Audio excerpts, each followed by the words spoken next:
If you're stuck today, you did not keep your word. Meaning, the reason ba't hindi ka umaasenso, hindi dahil sa negosyo mo or dahil sa swerte. It's because hindi mo tinutupad yung sinasabi mo. Napansin mo ba tong pattern na to? Sabi mo magsisimula ka ng business, pero hanggang ngayon nag-research ka pa rin. Sabi mo lagi ka nang magiging maaga, early bird, pero hanggang ngayon late ka pa rin. Tapos sinabi mo na mag-workout ka, pero nakailang araw lang nakalipas, nawala ka na naman. Alam mo kung ano nangyayari pag binibreak mo yung sarili mong pangako. Nawawalan ka ng tiwala sa sarili mo.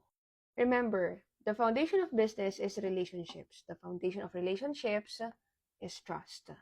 And the reason why we have conflict sa sarili natin as ibang tao is because of broken agreements. Ang hindi pagtupad ng salita.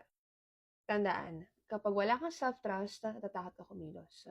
Kaya ka nasa stuck. So kung gusto matanggal sa pagka-stuck ka, simple lang. Keep your word and watch your life change this 2025.